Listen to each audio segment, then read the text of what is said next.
Hello, everybody. I'm here with Natalia for the conversation about fat liberation. We are going to make this podcast within the Microlearning for Body Liberation project, co-funded by European Union. My name is Aga. I'm fat, blonde, middle-aged woman. Today wearing green with black glasses. And Natalia, can you introduce yourself maybe shortly? Yeah, hi everyone. Thank you for listening. I'm an activist and lawyer from Warsaw, Poland. I mostly work in the field of anti-violence and anti-discrimination. Okay, anti-violence and anti-discrimination. So let's go to the point. Do you think that there is violence or any form of violence or discrimination based on how we look like? Yeah, sure. Yeah, that's a nice question because it's maybe sad but easy answer to it because, it's easy job to tell there is the discrimination and violence because we have data for it actually, and even without data there is a lot of personal stories that we hear day by day. For example, like in a workplace setting when people saying that they are denied promotion at work because of how they look, because for example the employers say they are not looking good enough to work with clients, etc., etc. You mentioned the workplace setting, and you mentioned that the people are not representative, let's say, enough very often to have the promotion or something. What other types of discrimination in the workplace settings we have? Yeah, firstly, it will be discriminating against exact person, like comments around the body, like maybe you shouldn't eat something like this if you are fat, or even not using the word fat, but implying there is something wrong with somebody's body. So this is the plain one that we can see clearly that this is a discrimination, or if not discrimination, is harassment. But I don't know who are listening to us, but in European Union, harassment is discrimination. But I know that around the world there are different kind of legal frameworks.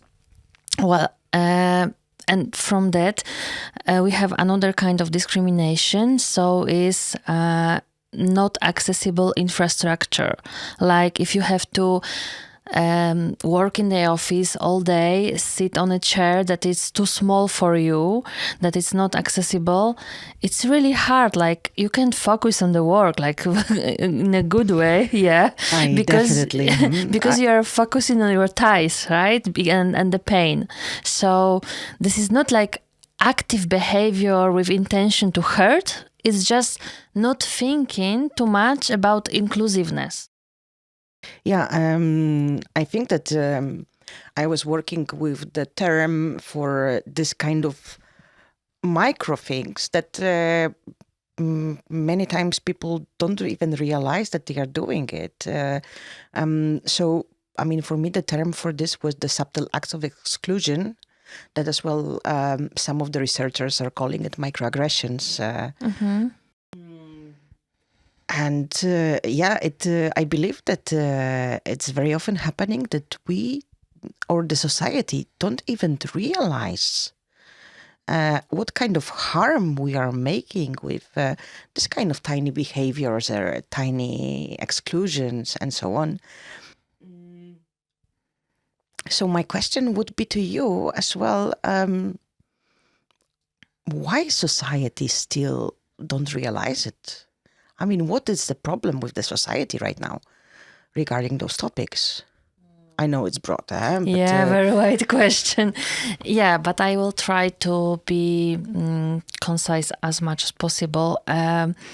Yeah, I think firstly is the culture that we are surrounded, like diet culture.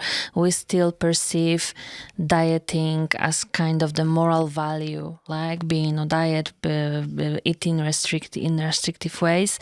But of course, we are talking here about body liberation, so it's much farther topics than weight. So it's also other characteristics of our appearance. So we have to talk about it, that we still have the really specific images in our heads when we think about who is a professional person. Like we see this mostly men, but sometimes Cis white man in the Yeah. suit, middle age. or a woman very slim in a costume with long hair, with a makeup, and so on. We still are surrounded with this kind of pictures, and it's even if you have a good relations with your body, with your we have a high self-esteem and so on, it's still hard to fight it if you're surrounded by this every day. Yes, indeed, I do agree with this. And you mentioned diet talk. Can you, and diet culture, can you just, I don't know who is going to listen to us, so maybe let's clarify what the diet culture and diet talk are. Can you? Okay, yeah, sure. I think the main pillars of diet culture will be seeing dieting as a way to achieve health, and like the only way to achieve health. Like other ways are not existing, like for example, trying to manage your stress, right? This is also important thing, like eating. But diet cultures say to us that there is one way to eat, the restrictive way, to achieve health, and there is also other pillar that say that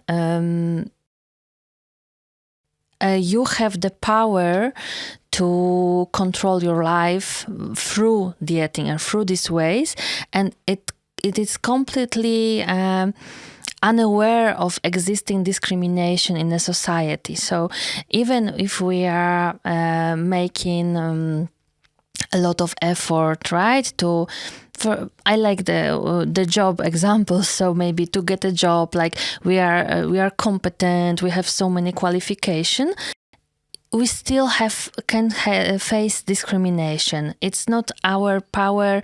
It's someone else bias, unconscious or conscious. We don't have a power to change it, like individually. So diet cultures doesn't see it this way. Doesn't see it like we are in a society, but like we are only individuals, and that we have the whole responsibility for what is happening to us. I need to make the follow-up question. Do Yeah. we? No. Do we have? This is the simple answer, but no. For example, with health, because the appearance is frequently linked with health, like by the not by the reality sometimes, but our prejudices. So I've seen the research that says that we have only 36% impact on our health. So other 64% is genetics, environment, our accessibility to services, and so on and so on. So we are only in this particular field, we have only 36% of impact, but we are treated like we have 100% actually. Yeah, you have published with Ula very recently a book. In Polish, it's Grubancypacja. In English, it would be translated like Fat Emancipation, I guess. And while I was reading it, he was also mentioning that over the years, actually, the perception of the society has changed. he was, I don't know if it was your part or Ula's, but he was writing that, some years ago we were, we didn't mind to say that you need to get lose weight because how you look like and to be more beautiful. And I mean, I still have this image in my head from my childhood when the old lady in the bus stop stopped me and said, yeah, if you will lose a bit more weight, you will find an amazing husband. I didn't know this person. Yeah. So giving some examples, but also what is happening right now. Right now we are changing the conversation towards health, right? I think it's important as well to understand a bit. I mean, why, how, all those things. So what are the maybe we can go for some other types of societal bias regarding the fat people that you was also mentioning in your book. Because you had over there, you was describing quite a lot of chapters, and there was the whole chapter about the society and how the society is looking at fat people. So can you tell us a bit more about it? All right. Not tackling the beauty myth. You can. You can, definitely. I just wanted to mention because, it's really interesting that it's not that common to comment on the body and say you should look prettier, but nowadays we say more frequently you should be healthier. And I think there is because there was so much feminist work around this. Like, it's not only fat phobia, but I think sexism is intersecting in these areas. So feminist work made it possible to decrease this line of commenting, but it's still happening, of course. Thank you, beautiful feminists. Thank you very much for all your work. But about, I'm not sure which chapter you were asking. It was the pop culture chapter. It wasn't the pop culture chapter, but if you are mentioning the pop culture, it's actually a very interesting conversation on why actually we believe that there is this certain way how the people should look like. And you was mentioning Bridget Jones and a lot of other movies. If you can comment a bit, how the pop culture is picturing a perfect body, and maybe we can go later on to why. Yeah, so I would say there are many sources of fat phobia in society, of course, but let's focus on pop culture and the healthcare. I think there are two main players in this kind of talking, because you mentioned Bridget Jones. And it's really fascinating how we were all indoctrinated that Bridget Jones was fat. Like, she was telling us, Helen Fielding, the author, was telling us that the Bridget Jones' character is obese. It was the exact word that was used in a book.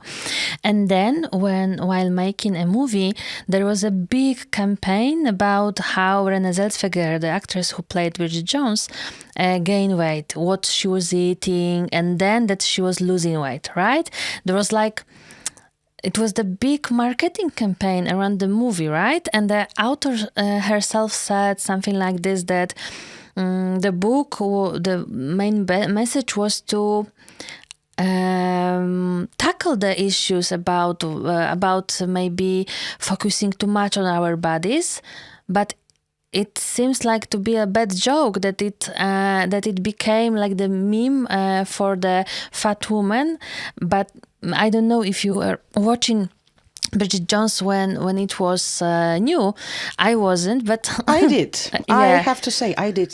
Yeah, I was watching and I think I was reading it firstly when I was a little older, and I was like, well, this woman is thin, right? She's like 2 times thinner than me. What are exactly her problems? Why people perceive her as fat? So sometimes we are so brainwashed, I would say, by the marketing that we are going to believe things that we wouldn't say if not encountered with this kind of talking. And I think the other pillar of the other main player, as I said, in creating the fatphobic culture is a healthcare. And I'm not telling this because I'm against medicine, evidence-based medicine.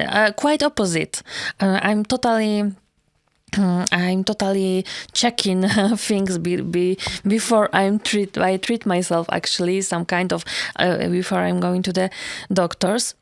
But medicine is of course the main or the most important public service, but it's also a business, right? They from time to time they invent some medicine and they want to sell it, and they're using also the big marketing campaigns to sell it to the people. Like for now we are in an era of famous drug. Like, is it so fascinating how usually we don't know drug names, but this drug everyone knows what is it. Yeah. And in Spain, it's really funny because from time to time I'm watching in the news that all the pharmacists are already commenting that the drug is being sold out. And actually the problem is that there is not enough drug for those who really need it. Because the drug has its purpose. And it should serve this purpose and not the fat culture one. Yeah, and even if the drug is for diabetes, right? It is marketed like it is for weight loss. The promotion of it is that it is for weight loss, right? So if we are again surrounded by the message that weight loss is easy, you can feel more accepted, you can feel like you belong, without fighting discrimination, but with the weight loss. Why not try it, right? Because I don't want to blame people who are trying it, because I understand it on a deep level. I understand it, why people want to be accepted if they are not in society. But it is so I don't know, catastrophic message to people that from the pharmacy, from the companies that sell drugs, that they can be accepted only if they use the drug, right? They have to pay for this. Yeah, and I believe that this is our job, that what we are doing actually, communicating and having the conversations on those topics to actually make the people feel comfortable and feel accepted, although they don't fit into the, let's be honest, unrealistic standards. Yeah, and actually, me and Ula, that you mentioned, we wrote a book, but we also are podcasters. We have our podcast, which is in Polish. It's called Wingardium Grubiosa. And people are telling us, are writing to us that even if they are fat for a long time, sometime even from childhood, they always blamed themselves, right? To the moment they started listening to our podcast and they finally saw their experience in the broader perspective, like it's discrimination, there is a data for it, etc., etc. They were blaming themselves and living with, with this big sense of fault. I know something personally on this, and I believe that many, many, many of us do. Yeah. Are you ready for the questions from the public? Yeah, of course. So let's see. Let's see what we have. It would be definitely surprise for me. So let's play it. Question to Natalia. Yeah. So you are also a fat activist, and I want to ask a practical question because in my life I have had many of situations when I don't know how to speak up about people, I don't know, commenting on other bodies or commenting on food choices or something like this. Because of let's be honest, it's an active confrontation. So I wanted to ask, do you have any suggestions or advice how to deal with these situations? What do you say to people who are talking about topics that are not pleasant in terms of your body or looks or somehow like that? Thank you. Wow. Yeah, this is this is a personal question, I would say, but I will share on Share as much as you Yeah. feel comfortable because, yeah, those topics are. We know that we can talk about Yeah. some things that might be still triggering, and it's perfectly fine. And we don't. Yeah, I mean, the boundaries are important. Yeah, I'm really grateful for this question because what I wanted to say it's personal, but you can always also develop like more, I don't know, systemic strategies for this kind of behaviors. And I personally developed some strategies for me in this kind of situations, and for first rule of it is the context is everything. Like if I feel attacked in a workplace settings, my boundaries are stronger. Yeah, I feel like I can say something like this. Listen, this is kind of this is harassing. I use different wording sometimes, but I say, okay, this is my boundary, please do not cross it, right? Or if I'm a little scared, I find a way how to escalate things, like how to tell someone who can make things better for me, like for HR in some places, right? Some kind of things, but exiting the workplace setting, going to the more personal.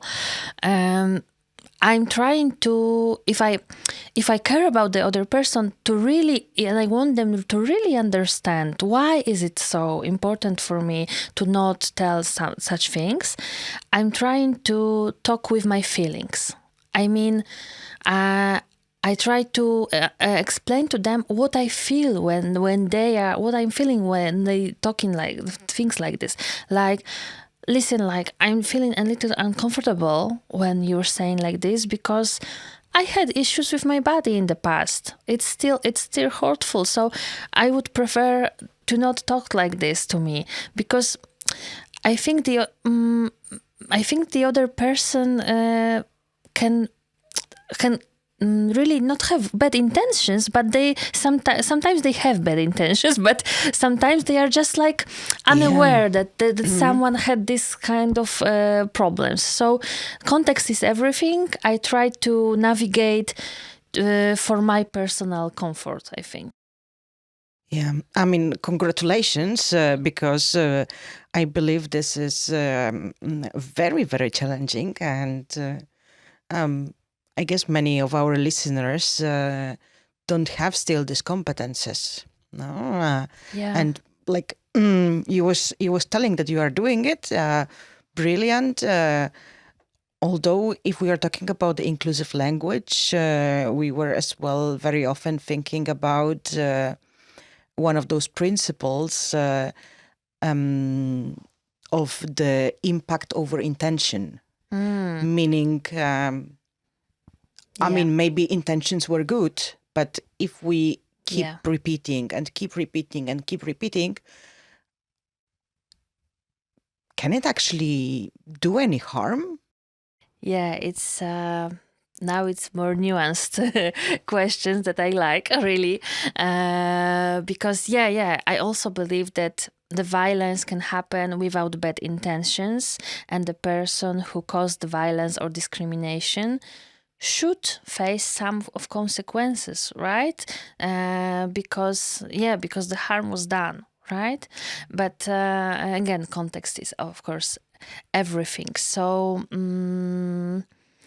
I think in these personal situations, sometimes the consequences is that person is faced with some ostracism, some critique from others for telling these comments, and in a more formal settings, that can be other official consequences. But what I wanted to say also that I develop those strategies, but it doesn't mean that I always use them, because sometimes I freeze. Sometimes it's still hard. Like a few months ago, no, it was last year, someone told me that I'm too fat on the street passing, right?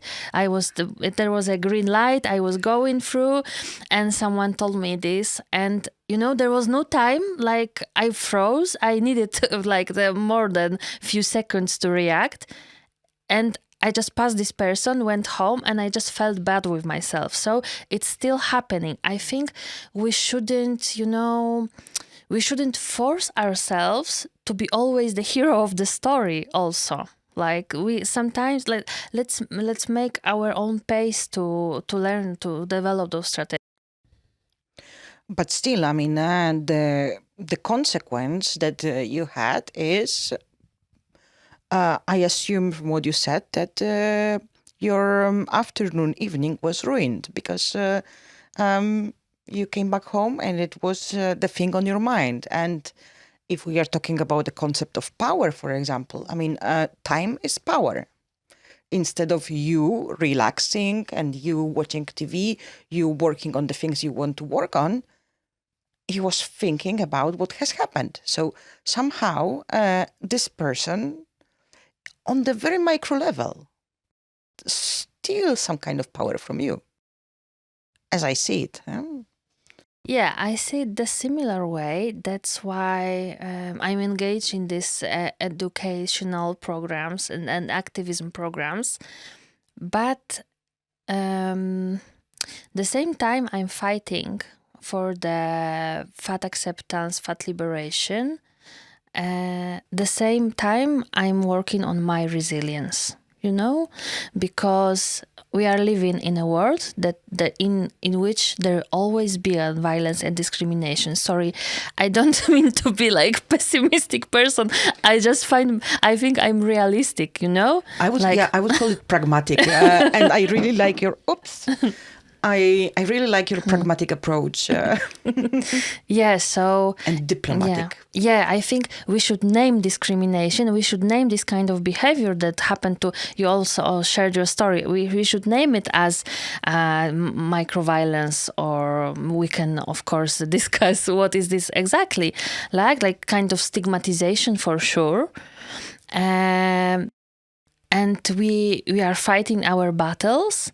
But I think it's really, really important, especially for activists, I would say, to work on their resilience and to choose their battles, because it's not always, I think, worth it to put your energy in someone's growth. Like, my ambition is not to educate everyone on this topic, because why should I do that? But if someone is interested, I'm eager to offer my perspective. Yeah, you was mentioning microaggressions and how we are defining it. Actually, it's one of the topics that I'm following very closely, and it's still something that I hope very soon I will further develop, because for now there are different types of microaggressions regarding the sexual orientation, regarding the skin color, and so on and so forth. But not really in the field of fat phobia or body image. But it was Dr. Su, one of the professors from United States, who was trying to describe, and I mean, he had 3 or 4 books in general on the concept of microaggressions. And in the definitions, for me, one of the very important aspects of the microaggression is that they are frequent. Meaning those are this, comments and slides and whatever it's happening, basically all the examples that we were giving. But the frequency is the key here, because if it happens to you once or once per year, I mean, the harm, it's not that big. If it happens to you every day, oh my God. I mean, and I believe that to us, through the diet culture, it is actually happening every day. Yeah. We are receiving those messages. Okay, I talked too much right now, but I thought that it would be as well interesting to discuss it from this perspective. Yeah. So maybe last question for a closing. My phone with the question fall down. So, but it will be from Ula. Natalia, if you would have the power to introduce 3 legal regulations to help fat people's lives, where would you start? What would be the first regulation you would like to introduce to the Polish law system? Oh, wow. Yeah, the question started with 3 regulations, but by the end of the question it was just one, so it's helping. Do you have 3 or you have 1? I have 3. Okay. I don't know what would be first, but I have 3, like from the top of my head. And I think the first would be naming body size discrimination in the labor code or in the other kind of legal acts. And it's not only covering like Poland, because the question was about Poland, but I think this kind of laws could benefit people around the world, actually. Definitely. So naming it, because even if it's possible to fight discrimination by the law, like body size discrimination, but it's not named, we don't know that it exists, really. Second thing, I would say that to enhance the accessibility for fat people in public spaces, that should be some kind of requirements for sittings and for doors and so on to be the exact size. So I see in a perfect world that would be a regulation that a lot of the place could make like public events if they have these kind of things. And the third law that I see really useful would be that doctor's interview should require asking people about eating disorders, because they usually diagnose so-called obesity on BMI, which is purely statistical and not medical, but they should make like this broad interview. Yeah, I was about to ask you, and when you started medical setting, that if you will not mention it about removing BMI totally, that would be my recommendation. Yeah. To go for it. And I'm not sure if you actually checked it out. I recently was listening to one Spanish podcast, but mentioning one of the research that was published this January. With the concrete recommendations to remove the BMI done globally and so on. So let's see. Although as well they were trying to, in this research, to mention to actually introduce the disease of obesity and pre-obesity and all this kind of stuff. So I'm still confused. Okay, bye-bye. Bye. Did you hear about this research? About this one, not, but I am wondering what is the future of World Health Organization actually right now with this geopolitical climate. But also what I wanted to mention that this is a little about BMI, but a little about something else, that in Canada there are medical associations of some kind, and they publish document like the instructions for doctors how to behave with bigger patients. And it said that they should ask for consent before asking for weight, you know? And this is for me. For me, it's it's great because weight can be a medical parameter, but it is surrounded by so many. Well, I will use the big word, but I think it's totally justified. The traumas sometimes, this kind of question and seeing the number. So I think just asking for the consent helps us to decrease the stress in the situation. Yeah, that reminds me when we were in the primary school, in the line to the doctor's office and being weighed in front of all the classmates. Yeah. Wow.